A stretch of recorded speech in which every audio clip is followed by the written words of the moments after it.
Well, greetings. I'm David Kong, the founder and principal of BI Advisors. We are a nonprofit organization dedicated to empowering women and minorities achieve their career aspirations. Joining us today is Gilda Perez-Alvarado, the global CEO of JLL Hotels and Hospitality. Thank you for being with us and welcome, Gilda. Thank you very much for the warm welcome. It's my pleasure to be here.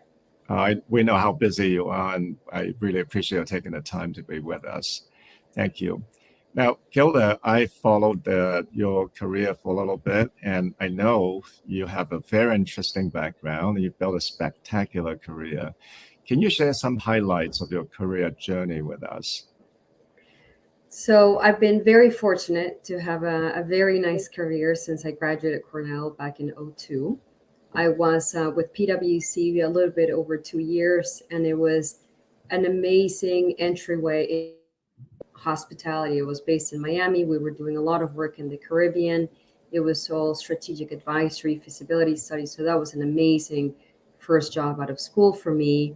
I then joined JLL about 18 years ago, and it's been a terrific journey. So a lot of people say, wow, 18 years, aren't you bored? You've been with the same company for 18 years. But what I've learned is that it's, upon us to design the career path that we want to have. And so whilst I've been with the same company for 18 years, I can tell you I've probably had 10 different jobs. At JLL, I started in Miami. I was then transferred to the New York office. I worked in London. I worked in Madrid. I came back to the New York office. I was there for 10 years. And then during COVID, I moved to Florida. And now you find me right now in Europe. So it's been great. And it's been great to work right now as an investment advisor for real estate hospitality investment, which is what we do at JLL.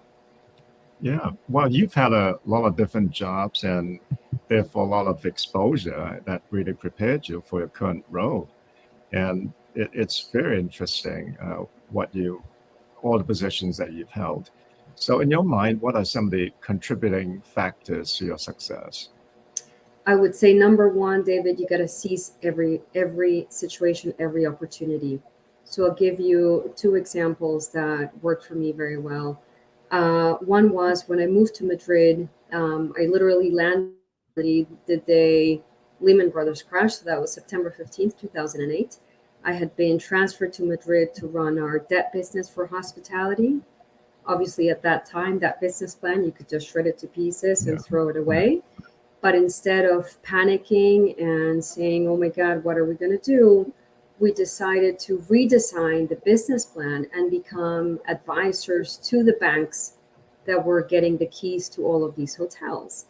And because at JLL, we do everything from investment sales, financing, to advisory and asset management, what we did is we curated a service, a product for the banks where we could help them doing asset management and then eventually prep the asset for a sale.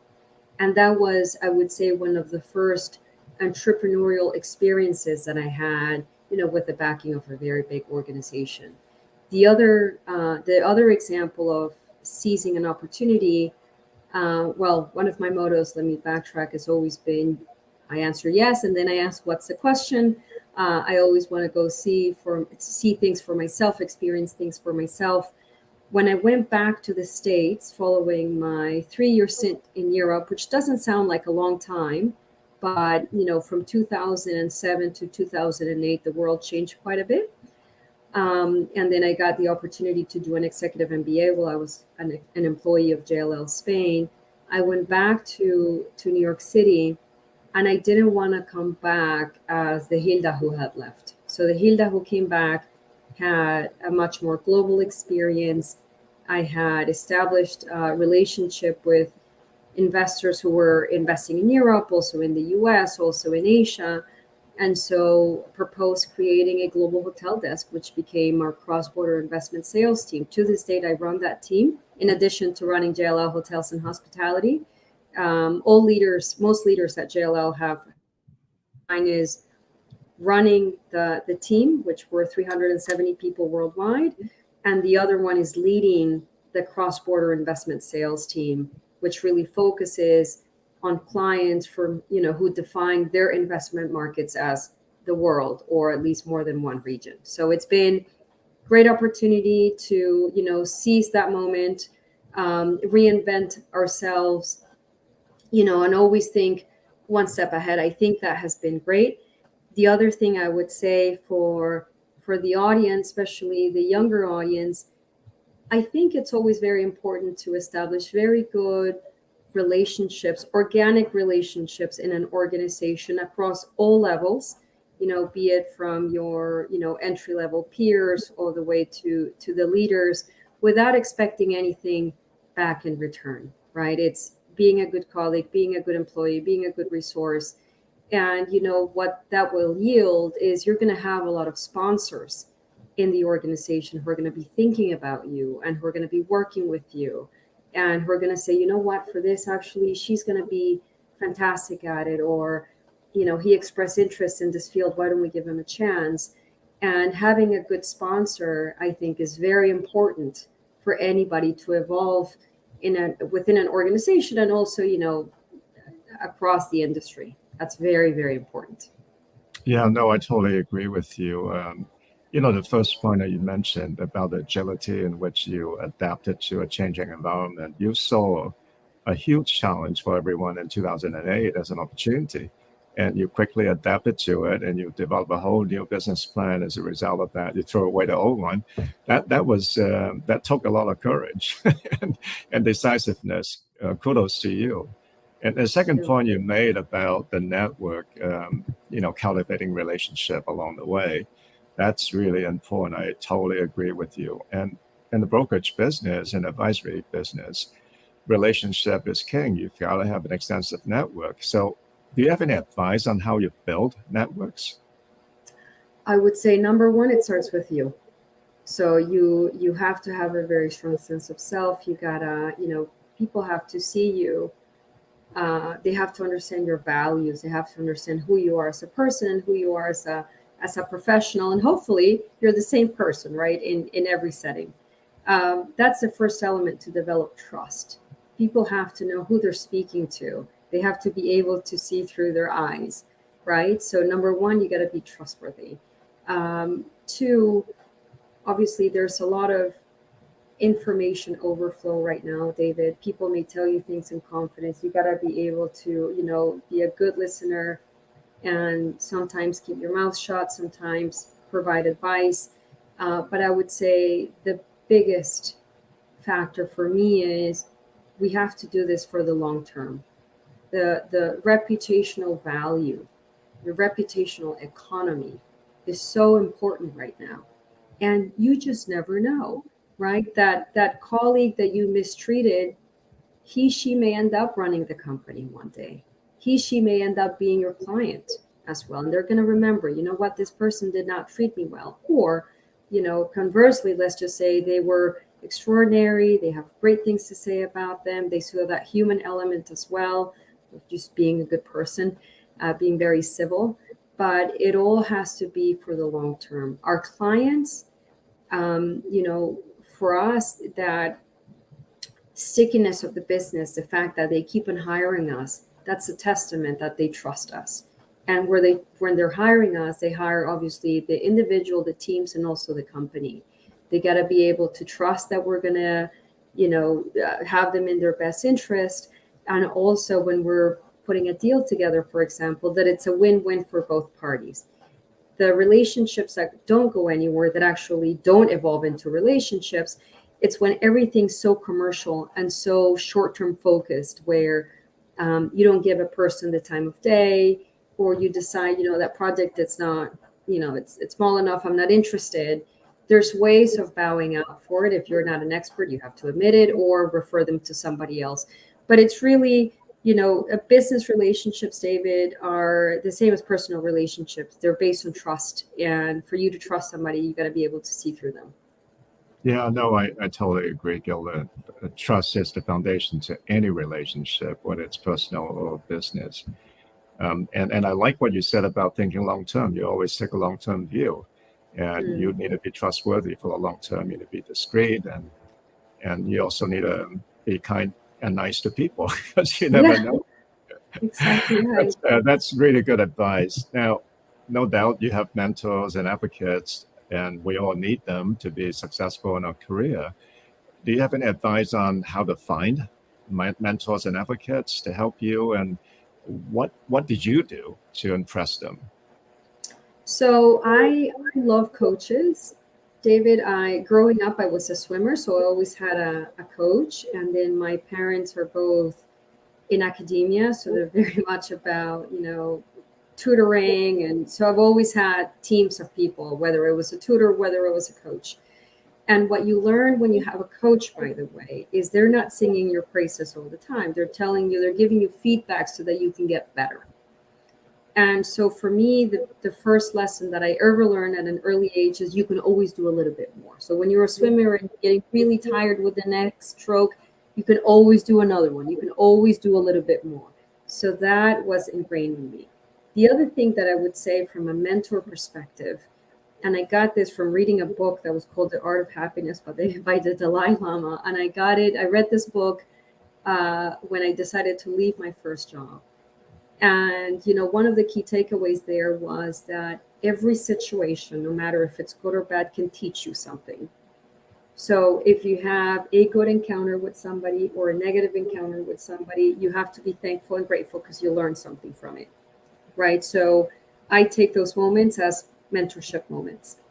I also have learned not to idealize people because we're human and we all make mistakes.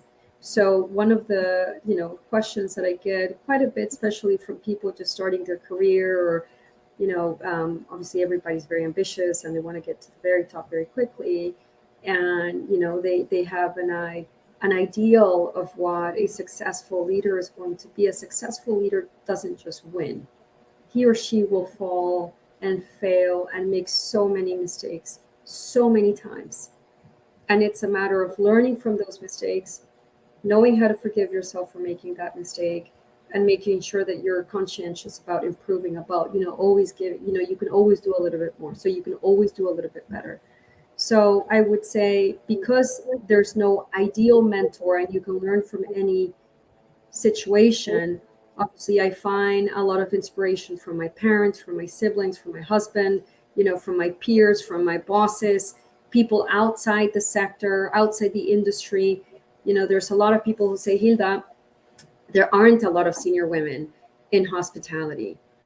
Who'd you have as your mentor? Who in the organization was your mentor? Well, most of them have been men, of course, but they've been incredible. And I've found inspirational women outside the industry who have, in fact, taught me many great things. And so that's the other point. The last point I will make is, when you're looking for opportunities for growth, for feedback, for people to teach you, to coach you, to mentor you, it's very necessary that those blinders go away, because you can learn a lot from people from different walks of life, from different sectors, and you just have to be able to listen, to see, to have all your senses on, so that you can take advantage of every single moment. Every moment is a teachable moment. That's really outstanding advice. I can only speak for myself. I don't think I've had a formal mentor, but like you, I've learned along the way. You're observant of the situations that you're in.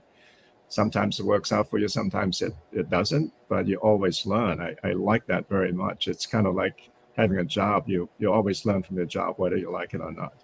You learn Absolutely. what to do and what not to do, and Hmm. that's outstanding. And it doesn't need to be formal mentorship. It's as long as you're willing to observe and learn. You can learn from every situation and every person. That's outstanding advice. Thank you, Gilda. Let's talk about the challenges. You alluded to it earlier about 2008, and again later on with a recession. Um, how do you approach these challenges or difficult moments in your career? We've all many challenges, and sometimes challenges, come dressed as personal challenges and professional challenges. So the first thing I will say, in terms of my approach to things, David, is this whole work-life balance is just one big blend, number one. So as I said, you have to have a strong sense of self, and you have to be yourself in every situation. Okay. I would say the first thing I do to approach a challenge is you have to have humility. So, during the pandemic, I had just been, just so right in late 2019, early 2020, I had just been appointed to run the Americas business of JLL. So I was brand new into the role. It was a very long leadership transition. We had just merged the company with HFF, so we were dealing with a cultural integration, which I can tell you, I would say 99 times of 100 will always be uh, maybe people are not prepared to what a cultural integration looks like. It's very difficult. We had then had the pandemic, and I became a first time mom at that time. So when I say, there's no work life balance, it all comes together. It came together like no other. And, how did I approach that? I was afraid, but I asked a lot of questions. I didn't assume that I knew anything. Obviously, I had my experience, but I had never had a chief attached to my title. We needed to make some very difficult decisions. And I think a lot of us don't realize that, the higher you go, obviously, the more responsibility you have, but it's all not rosy. You have to make some very difficult decisions. And so during the pandemic, we had to restructure the team. We had to have very difficult individuals from, unfortunately, we had to terminate their jobs, whether it was permanent or temporary. And that was really hard to do, when you are approaching it, not just from an Excel file perspective, and you must never do that. There's people behind that. And I had just become a mom, just formed a family with my husband. That was very hard to do when, the other person in the receiving end had a family. And so I will tell you, there was a very big moment of humility when one of those individuals, they completely understood what was happening. They were very gracious with the situation. And just last Christmas, and, I got a beautiful box of wine. I mean, it was an insane box of wine. It was so beautiful, and such a heartfelt note saying, thank you for being there for me. Thank you for being a mentor. You've changed my life, and I'm so grateful. And, obviously we stayed in touch in a very genuine way post, parting ways. And that was such a humbling moment for me.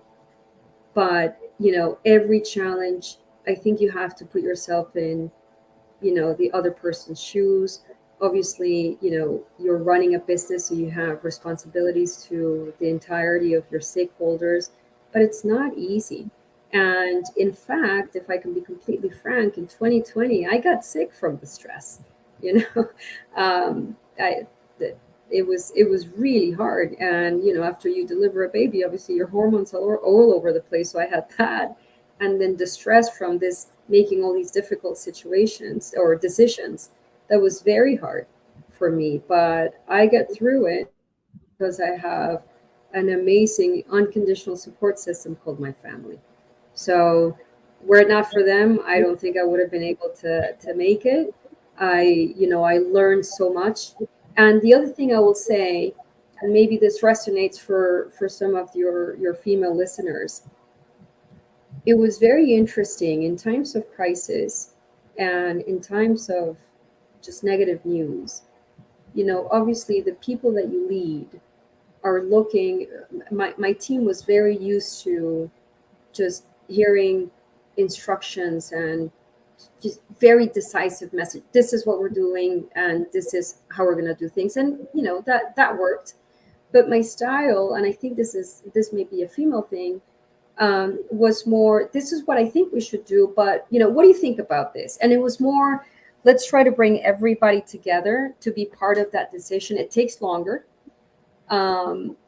It obviously inserts an element of doubt. And so I'm not saying that you don't know what you're doing and you're asking, what should I be doing? No, you say, this is my idea, but what do you think?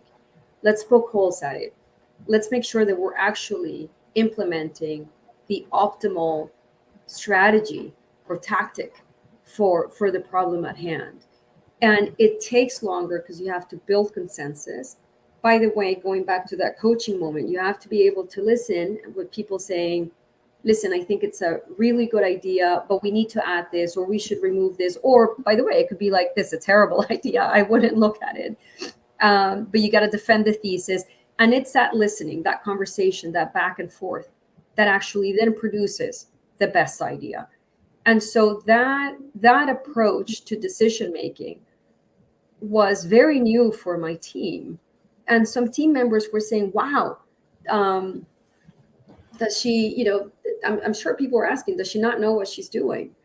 And I knew what I wanted to do, but I just wanted to make sure that the decision that we took was the right decision, especially when you're dealing with people, when you're dealing with restructurings, and where you're dealing with a lot of uncertainty. Because, in my mind, the biggest element, the biggest reason to have a diverse team is that diversity of thought and experience, right? And it may be that somebody went through a very similar situation years ago, or it may be that somebody has a fresh approach to things, or it may be that somebody else has a very different angle that we hadn't considered. So I like working with my team. I don't like to be, just my way of the highway. I think that's very short-sighted. Again, going back to that thinking for the long term and just being human. So I have to say, I'm very happy with how everything worked out. We're entering into some very complicated time periods right now. So we'll see. We're obviously, you prepare yourself for the worst and you hope for the best, but life is just one constant roller coaster, personally and professionally. No, that's so true. And I like what you said about the building collaboration and consensus for especially big decisions, because that buy-in is going to make the implementation so much easier when people felt like they had a voice in things. Very smart approach. Thanks for sharing that. And I'm also wondering, for minorities and women, a lot of us have negative thoughts, like we are not good enough or we don't belong. And I wonder if you've had those negative thoughts, and if you do, how do you go about addressing them? Yeah, I was asked in a young women's forum a while back, and the question was, do you get imposter syndrome? And you know what my answer was, David? Every day, still to this day. And I think that's good because you're everyday. And I don't, I've never approached it as I am inferior or I'm not good enough. I've always approached it as I'm different. And so I bring a different perspective. And, I was very lucky. So from almost the time I was born, my parents moved quite a bit around the world. So I was always put in, there was always a new environment, a new circle of friends, a new school. So you become almost chameleonic, and you can lose that sense of self. That's one scenario. Or you can have a very strong sense of self, where you know what your core values are and what you stand for. And obviously you got to learn, because you got to adapt to a new environment, a new culture, a new way of doing things. So there are many times where I feel just like that, but I also appreciate the responsibility that I have on my shoulders to be the voice of minorities and women. I'll give you an example. Obviously, I have a high-profile job within JLL. I'm part of the leadership team. We talk about a lot of very important decisions, including DE&I and ESG. And whilst I'm a woman, I can tell you, I did not appreciate how difficult it is to be a parent until I became a parent myself. Completely underestimated how hard it is. And it's not just, pregnancy and then delivering the rest of your life. It's a very different dynamic. And so that for me was an aha moment as to why you need diversity in the room, because until I became a mom, I didn't truly appreciate what it was to be a mom. And so, if we want to make change happen, if we want to be very inclusive, and it's not just about hiring diversity, it's about growing them and giving people the right tools, and making sure that we're setting everybody up for success and being inclusive. We need to have a diverse representation at the highest level. Otherwise, we're going to miss out on things. So, going back to your question, have I felt like I don't belong? I do. I have felt that, especially when I'm dealing with a group of people who are very homogeneous. Either the same culture, same background, very similar age group, very similar cultural profile. And it's because they're only looking at things their way, right? So there's been that. But, instead of feeling smaller, I feel like it's my responsibility then to, one, listen, understand where they're coming from, but also explain where I'm coming in at. Now, the other thing is that sense of constant improvement and learning, and growing so that you can be competitive, I don't think that goes away. I was having a very beautiful, very nice breakfast with an amazing lady from Senegal yesterday in Paris. And we were talking about the same subject. And, she was starting her career. Well, she's been at her job now for 6 years. So she's early on in her career. She's had many careers or many positions within the organization. And we were talking about that, about imposter syndrome, about feeling that, we always have to improve and learn and prove ourselves. And what's been really interesting is, if you look at, and I shared this with her, if you look at the stats as to who in my team or in my company have gone on to do executive MBAs or MBAs, most of them are women. And it's that constant sense, need for learning, for making sure that you're competitive, for proving yourself. So I think we got to learn, number one, to give ourselves more credit. Number two, to be very confident to speak our voice and our truth. Third is we have to be able to listen. If we're in different sides of the argument, this does not work, this works, right? If you want to create and implement change. But the good thing, the beauty, and you'll appreciate this about travel, about being multicultural, about knowing people from everywhere else in the world, the first thing you do when you meet somebody who's not like you, when you're traveling, is you try to find that point in common. And you start to develop a relationship based on that. If you don't expose yourself to different people, to different environments, to different situations, and you only surround yourself with people like you, who end up becoming yes people, by the way, the first thing you're going to focus when you meet somebody that doesn't look, talk, feel, smell, whatever like you're going to be focusing on everything that makes you different. So, as a traveler, as a global citizen, I encourage everybody to travel and get to see the world, because the world's very different, and we all just have to learn how to get together and establish what unites us, and then develop relationships from that.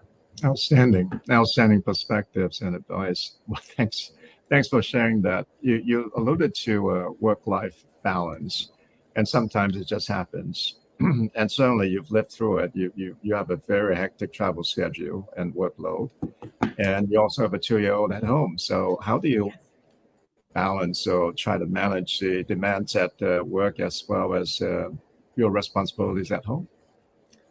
I would say I have learned, David, to, just to do my best. So that's all I can do. I give it my 1000% every single day. And, so one time somebody said to me, and she was so right, and I didn't understand this comment until I became a mom. It says, just in an airplane, when they tell you put your mask on first before assisting others, that is such good advice. So I need to be, if I want to be the best mom to my daughter, I have to take care of myself. I have to make sure that I'm, mentally well, emotionally well, physically well, that she sees that I love what I do, both professionally and personally. My biggest passion is travel, is meeting people, is learning new things. I'm a very curious person. So I try to blend it all, and it's so exciting to have a little person at home that you're just reliving your life through them. It's so cute and it's so hopeful. But there are days where I feel like, I can high five myself because I did great at work and I did great at home. There are days where maybe, lesson learned, I could have done much better at both or one. But it's so important to have a great support system. So, very blessed. I have an amazing husband. We're equal partners at home. We both, we approach everything as a team, family life, professional life. We're very different people, but we have, very similar passions and the same values. So this is great. You need a team. And, you also need a very safe spot, that unconditional love, where, it's almost like your bat cave. You can go in your bat cave, you remove your Batman costume, you can break down, you can have a good conversation, you can just relax and ruminate and think about what just happened and go at it again. But it's a journey, and every day is different. So, but as long as I know that I'm giving it my all always, it definitely allows me to move on and continue. And I don't like compartmentalizing things. So I'm trying to instill this passion for travel to my daughter. So she's actually a really good traveler. We're all in Europe as we speak today. And so I want her to also hopefully share that passion. But, bringing my family into my work world, and as well, I'm very open at work. And I think it's important for us to have this very strong human connection, as, we're building trust with our colleagues and our clients. So they also know quite a bit about my personal life. But yeah, every day is different, but every day it's a really good learning experience. I love everything that you said. And you're indeed blessed with a loving husband that helps out and does his share of duties at home. But what do you say to women who aren't as fortunate and their husbands or spouse don't help out as much, and they don't pull their fair share of Yeah. requirements at home? Because you think about, I read an article on Wall Street Journal just over the weekend about this, that women does 90% of work at home. And men don't even realize it, because we think, well, the kids have soccer practice, so I take the kid to practice, take the kid to the game, but don't realize all the other work associated with the kid's soccer commitment that the woman has to fulfill. So what do you say to women? How do you advise a woman to have a conversation with a husband to pull his fair share? Yeah, I think, well, number one, before anybody embarks in having children or expanding their family, I think we need to have very open discussion as to how difficult it is, right? And it's not, and difficult not in a bad sense, David, but more, it's 100% time consuming, emotionally consuming. And I also think we have to be very realistic, in terms of that idealization of a mentor. I think we tend to idealize things sometimes, and not every day is rosy. It's very difficult, and so number one, absolutely, you need to have a good partner in the journey, and you need to be able to have that conversation. You also need a job, and your various stakeholders, your bosses, your colleagues, etc., who are all on the same page. We are very backwards still in the US on maternity leave policy, parental policy, just accommodation at work. I mean, something as simple as having rooms where people can go and, pump or nurse or whatever it is, that is so basic. That gives women so much anxiety about the fact that they're going to have to go to work in 8 weeks if they're fortunate, 12 weeks if they're fortunate. And then what do they do about feeding the baby, especially now that there's this, that there's formula shortage, or we've gone through formula shortages, which is insane at this day and age. That is very difficult. It's also financially very complicated to have a more expanded family, especially when, well, it doesn't matter. It could be dual income household, because then you need to bring care, or maybe, one of the spouses decides to to be a stay-at-home mom or a stay-at-home dad, it is very challenging. And you've no idea. It's so funny how many times I've been asked, "Oh, hey, do oh, why didn't you have kids earlier?" Or do you want to have more kids, etc. And I know people come at it from a good place. They're just being very nice. But the reality, I do think that women, we need to be more open with each other and share stories. And I think a lot of the time we suffer unnecessarily because we think we're alone and we're the first ones, the only ones that are going through it, right? And there's so much misinformation on the internet. When you're lonely and you're trying to look for help, or how do we deal with this, or maybe to your point, I have the lion's share of obligations at home with family care, and then at work, etc. You're not alone. And so I tell you, when I was the good thing about waiting so long to have a child, so I became a mom at the age of 39, and it wasn't by choice. It just didn't happen. I was focused at work, but it, I guess, naturally could have happened many years before, but it happened then. By the time I got pregnant, the best advice somebody told me is you got to own it. And so I owned it. And it's a little bit, people can smell fear, just like animals can smell fear. They can sense fear. So if you're going to the workplace feeling very sheepishly and saying, "Oh, I'm pregnant, I'm sorry," like that immediately turns you into, you're incapable of doing something. It handicaps you. You got to own it. So you're owning it, you're pregnant, and you just got to do what you got to do. And if you need to request a more flexible work arrangement, or just need to go to the doctor, or whatever it is, just got to say it with confidence. And I know it's not easy for women who are just starting. It's easier for women who are higher up in the organization, which is why we need to create a good safety net in the organization. But I learned so much from the women at work, and also, by the way, fathers at work, who just told me, "Oh, you know what, we had this situation." I've learned about everything, from how difficult it is to get pregnant, to miscarriages. I mean, all this whole cycle, from people sharing their stories. And I've been very fortunate not to have to go through that, but it can get very lonely, and I've seen it in the organization, my organization, other people's organization, when we're finally there to talk and support each other. So having that support system, whether it's your immediate family, or if not, your chosen extended family in the form of friends, it is really important to make sure, number one, that you know that you're not alone, two, talk, and three, be human, because a lot of us think that we have to be superhuman. And that doesn't work. That is not sustainable. And we're all going through, good times and hard times. Financially, you don't sleep, the pressure, trying to do your best.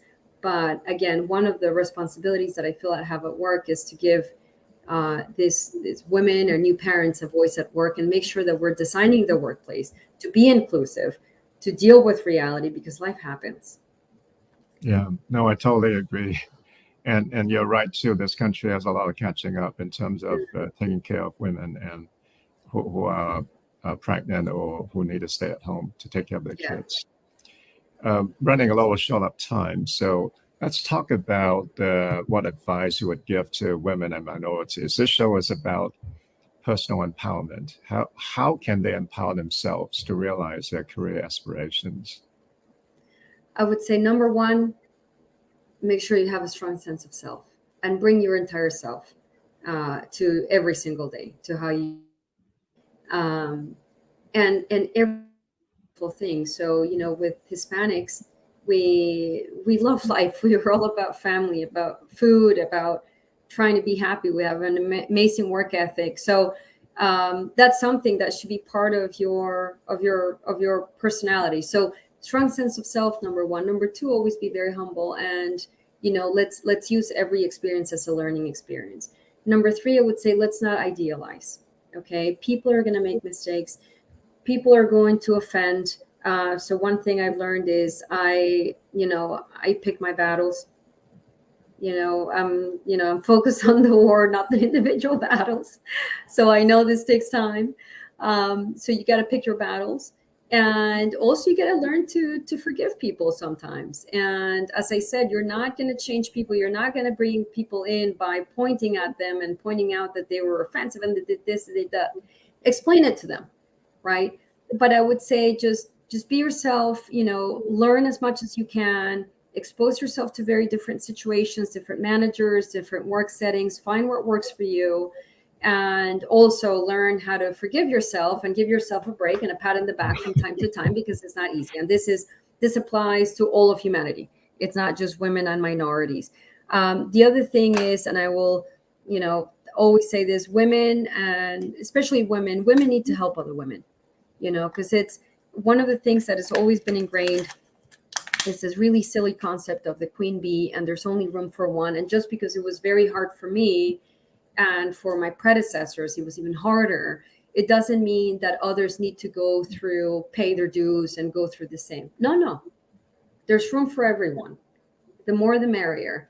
So that is really important. Mentor others, be very open about your situation, share stories. We're all in this together at the end of the day. But I would say having that strong sense of self and confidence, and your north, and a support system that is there for you no matter what. And the other thing I would say, the last thing, David, is I believe for you to be happy, there's, some things that, and we can end with this, with some things that are absolutely essential. Number one, you got to love what you do. Absolutely, hands down, you got to love what you do. When you love what you do, you got to be the best at it. Okay, so it's not just I love what I do, but I'm not great at it. No, you got to love what you do in your career, and you have to strive to be the best. And where you're the best, it's this virtuous cycle that you're looking to improve like an athlete. And then the third condition is there's got to be a need for it. There's got to be a market for it. There's got to be, a job opportunity for it so that you can make a living. So I would say, again, when we're looking for what our ideal situation is, just because it was ideal for me doesn't mean it's ideal for you. But that passion, that hard work, that competing with yourself, that being focused, and again, working at a company, organization, or, you being an entrepreneur, you got to make sure that there's a need for it so that you can create a job of it, and then eventually a career. And as I said, it's really no work-life balance compartmentalized. This is life. It's one life. Outstanding advice. Thanks so much for sharing that, Gilda. I learned so much from this conversation. I wish we could continue for another hour, because it's just so interesting and so beneficial to listen to you. And you definitely have a strong sense of self. You bring that confidence and courage and grace to everything that you do. And I've been a big fan and admirer for a long time. It's great talking to you, Gilda, and thanks again for being on the show. To our audience, if you enjoyed this show, I hope that you can visit us on our website. It's deiadvisors.org. There are other interviews, deiadvisors.org. And thanks again for joining us. Bye. Thank you.